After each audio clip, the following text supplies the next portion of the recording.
First வந்து இந்த மாதிரி கிண்ணத்தில் தேவையான அளவு நீங்கள் கருவாடு வந்து எடுத்துக்கோங்க. ஸோ நான் இன்றைக்கி துண்டு கருவாடு வந்து யூஸ் பண்ணியிருக்கேன். அதை இந்த மாதிரி வந்து வெந்நீரில் வந்து ஊற வச்சு வந்து எடுத்துக்கலாம். ஸோ இந்த மாதிரி வெந்நீரில் வந்து ஊற வச்சு எடுத்துக்கும் போது நம்மளுக்கு நல்லா வந்து வெந்து வந்துடும். அது மட்டும் இல்லாமல் அதில் இருக்க உப்பு தன்மையும் பார்த்திங்க அப்படின்னா போயிடும். ஸோ இப்போ இன்னொரு பேன் வந்து ஹீட் பண்ணிக்கோங்க. ஸோ இந்த பாத்திரம் நல்லா வந்து ஹீட் ஆனதுக்கப்புறமா இதில் 1 டேபிள் ஸ்பூன் அளவு வந்து ஆயில் வந்து விட்டுக்கலாம். ஆயில் வந்து நல்லா ஹீட் ஆனதுக்கப்புறமா இது கூட 3 டேபிள் ஸ்பூன் அளவு தேங்காய் வந்து சேர்த்துக்கலாம். அதுக்கப்புறமா இது கூடவே ஒரு 5 பல் பூண்டு வந்து சேர்த்துக்கோங்க.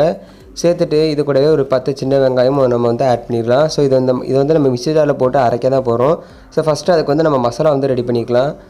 ஸோ அதுக்கப்புறமா இதுக்குள்ளே 1/4 டேபிள் ஸ்பூன் அளவு பார்த்திங்க அப்படின்னா மிளகு வந்து சேர்த்துக்கலாம். ஸோ சேர்த்துட்டு இது இந்த மாதிரி நல்லா வந்து ஃப்ரை பண்ணி வந்து எடுத்துக்கோங்க. ஸோ இந்த மாதிரி நல்லா நம்மளுக்கு கலர்லாம் வந்து சேஞ்ச் ஆகி வரணும்.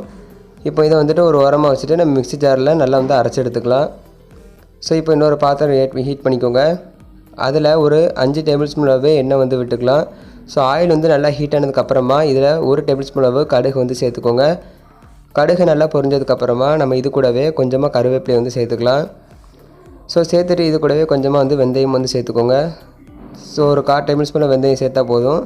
ஸோ நீங்கள் சேர்க்காம கூட வந்து செய்யலாம். ஸோ வெந்தயம் சேர்த்து செய்யும்போது நல்லா கொஞ்சம் ஸ்மெல் வந்து கிடைக்கும். இப்போ இது கூடவே பார்த்தீங்க அப்படின்னா ஒரு 5 பல் பூண்டு வந்து சேர்த்துக்கலாம். அது இந்த மாதிரி நல்லா தட்டிட்டு வந்து சேர்த்துக்கோங்க. ஸோ அப்போ தான் அதில் இருக்க ஃப்ளேவர் நல்லா அந்த ஆயிலில் வந்து இறங்கும். அதுக்கப்புறமா கொஞ்சமாக பார்த்தீங்க அப்படின்னா ஒரு 10 சின்ன வெங்காயத்தை இந்த மாதிரி கொஞ்சம் கட் பண்ணிவிட்டு வந்து சேர்த்துருக்கேன். ஸோ சேர்த்துட்டு இது எல்லாத்தையுமே நம்ம நல்லா வந்து ஃப்ரை பண்ணி எடுத்துக்கலாம். ஸோ நல்லா ஃப்ரை பண்ணதுக்கப்புறமா நம்ம இது கூட அரைச்சி வச்ச தக்காளியை நம்ம இது கூட வந்து சேர்க்க போகிறோம். இப்போ ஒரு முழு தக்காளி, அதாவது ஒரு மீடியம் சைஸ் அளவு தக்காளியை மிக்ஸி ஜாரில் நல்லா அரைச்சிட்டு வந்து சேர்த்துக்கோங்க. அப்போ தான் குழம்புக்கு கொஞ்சம் வந்து கலர் கொடுக்கும். அது மட்டும் இல்லாமல் குழம்பு நல்லா நம்மளுக்கு கிரேவியாகவும் பார்த்திங்கன்னா கிடைக்கும். ஸோ சேர்த்துட்டு தக்காளியோடைய பச்சை வாசனை நல்லா போனதுக்கப்புறமா இது கூட 3 டேபிள் ஸ்பூன் பார்த்திங்க அப்படின்னா சில்லி பவுடர் வந்து சேர்த்துக்கலாம். ஸோ உங்களுக்கு காரம் கம்மியாக வேணும் அப்படின்னா ஒரு 2 டேபிள் ஸ்பூன் சேர்த்துக்கோங்க, கரெக்டாக இருக்கும். இப்போ இது கூடவே பார்த்திங்க அப்படின்னா 3 டேபிள் ஸ்பூன் மல்லித்தூள், ஒரு டேபிள் ஸ்பூன் பார்த்திங்க அப்படின்னா ஜீரகத்தூள், 1/4 டேபிள் ஸ்பூன் மஞ்சள் தூள், இது எல்லாத்தையுமே சேர்த்துட்டு நம்ம நல்லா வந்து மிக்ஸ் பண்ணி எடுத்துக்கலாம். ஸோ நல்லா வந்து எல்லாத்தையும் மிக்ஸ் பண்ணி எடுத்துக்கோங்க. ஸோ ஜஸ்ட் இந்த மசாலா வந்து ஒரு 2 நிமிஷம் நம்ம நல்லா ஃப்ரை பண்ணி விட்டாலே போதும். ஸோ நல்லா மசாலாவை நல்லா 2 நிமிஷம் நல்லா வதக்கி விட்டதுக்கப்புறமா இது கூட ஒரு கத்திரிக்காய் இந்த மாதிரி பார்த்திங்கன்னா நீளமாக வந்து கட் பண்ணி வச்சுருக்கேன். ஸோ ஒரு மீடியம் சைஸ் அளவு கத்திரிக்காய். ஸோ அதை சேர்த்துட்டு நம்ம நல்லா வந்து இந்த கத்திரிக்காய் வேகிற அளவுக்கு நம்ம நல்லா வந்து மிக்ஸ் பண்ணி விட்டுக்கலாம். இப்போ கத்திரிக்காய் பார்த்திங்கன்னா நல்லாவே வந்து வெந்துருச்சு. ஸோ கத்திரிக்காய் நல்லா வெந்ததுக்கப்புறமா இதில் ஒரு எலுமிச்சைப்பழ சைஸ் அளவு புளியை இந்த மாதிரி தண்ணியில் ஊற வச்சு அதை கரைச்சிட்டு நம்ம ஃபில்டர் பண்ணி வந்து சேர்த்துக்கலாம். சேர்த்துட்டு புளியோட பச்சை வாசனை போனதுக்கப்புறமா நம்ம மற்ற இன்க்ரீடியன்ஸில் வந்து ஆட் பண்ணிடலாம். இப்போ பார்த்திங்க அப்படின்னா நல்லா எண்ணெய் வந்து நல்லா பிரிஞ்சு வந்துருச்சு. ஸோ அந்த புளியோட பச்சை வாசனையும் பார்த்திங்க அப்படின்னா கம்ப்ளீட்டாக போயிருச்சு. இப்போது நம்ம அரைச்சி எடுத்துருக்க அந்த மசாலாவை நம்ம இது கூட வந்து ஆட் பண்ணிடலாம். ஸோ ஃபஸ்ட்டு நம்ம தேங்காய்லாம் சேர்த்து அரைச்சிருந்தோம்ல, அதை நம்ம இது கூட வந்து சேர்த்துக்கலாம்.